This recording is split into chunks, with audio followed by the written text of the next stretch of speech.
मेष राशी मार्च 2026 साडेसाती संपण्याआधी हे सर्व घडणारच, सावधान.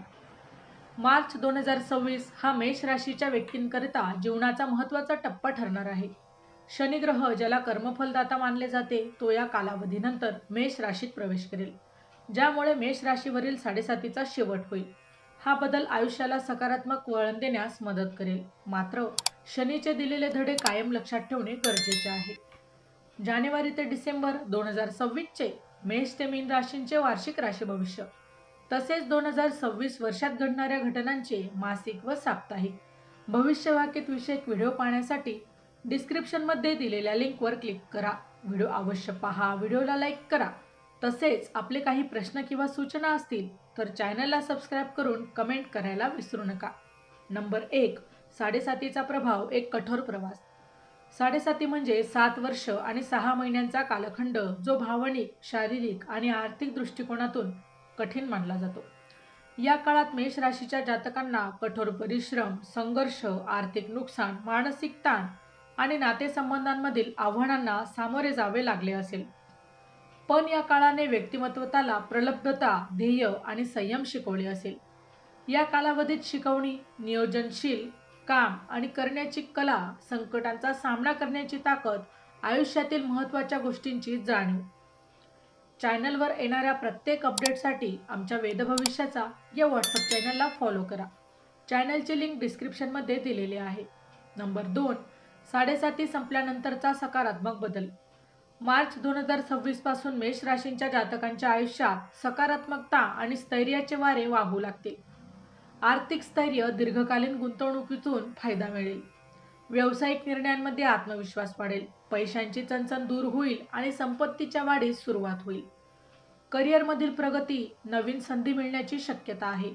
ज्या प्रकल्पांवर काम थांबले होते ते पुन्हा सुरू होतील. नोकरी, पदोन्नती किंवा व्यवसाय विस्ताराची देखील शक्यता वाढेल.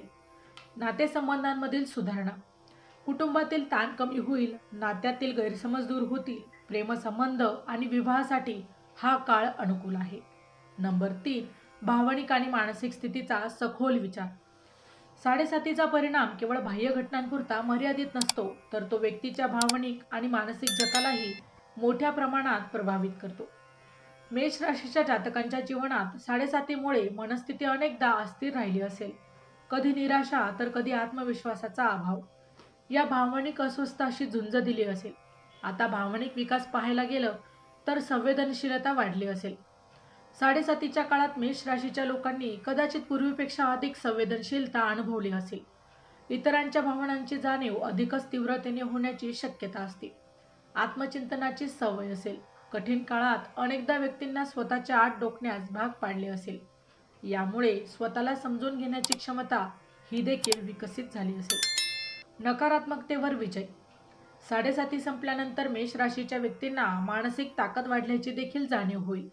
त्यांनी या काळात नकारात्मक विषयांवर मात करण्याचे धडे गिरवले असतील. निराशेचा अंत या काळानंतरच मानसिक स्थिरता येईल. आत्मविश्वास पुन्हा निर्माण होईल आणि मन अधिकच शांत राहील. साडेसातीने व्यक्तीला संकटांचा सामना करण्यासाठी अधिकच धोरणात्मक बनवलेले असेल. याचा फायदा जीवनातील निर्णयांमध्ये होईल.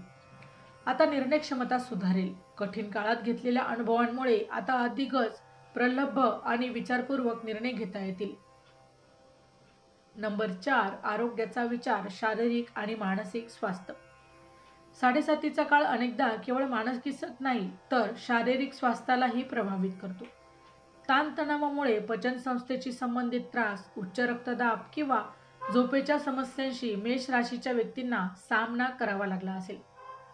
साडेसाती संपल्यानंतर आरोग्यातील सुधारणा, शरीराला नवसंजीवनी.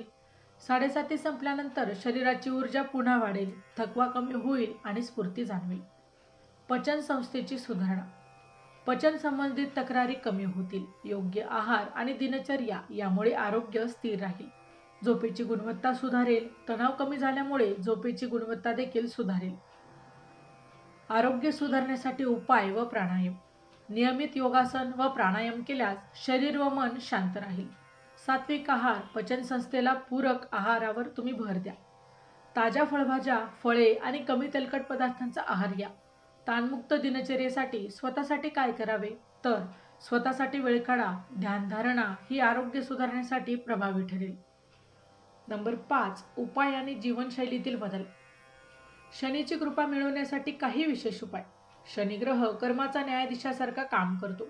त्यामुळे शनीची कृपा मिळवण्यासाठी आपल्या कर्मांवर लक्ष देणे महत्त्वाचे ठरेल. 7:30 संपल्यानंतरही शनीची कृपा टिकवून ठेवण्यासाठी काही उपाय उपयुक्त ठरतात. आता धार्मिक उपाय. शनिदेवाची उपासना. शनिवारी शनिदेवाला तेल अर्पण करा आणि हनुमान चालिसाचे पठण करा. दान करण्यासाठी गरजूंना काळ्या वस्त्रांचे किंवा तिळाचे दान करा. हनुमानजींची पूजा मंगळवारी हनुमान मंदिरात जाऊन दर्शन घ्या.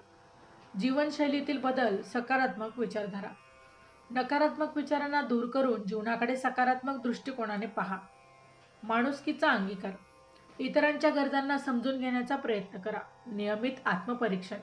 प्रत्येक महिन्याच्या शेवटी आपल्या प्रगतीचे आत्मनिरीक्षण करा. प्रकृतीसाठी काही उपाय.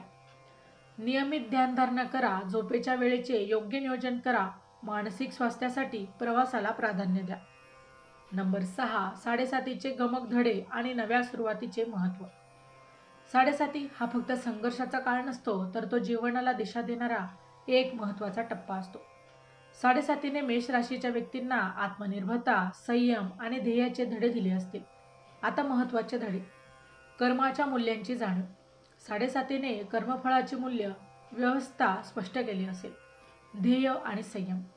कठीण काळात संयम राखणे हाच यशाचा महत्त्वाचा मंत्र असतो. स्वातंत्र्य निर्णय क्षमता. जीवनातील महत्त्वाचे निर्णय स्वतः घेण्याची क्षमता विकसित झाली असेल. नव्या संधींचा स्वीकार. जीवनात एका नव्या सुरुवातीला तयार राहा.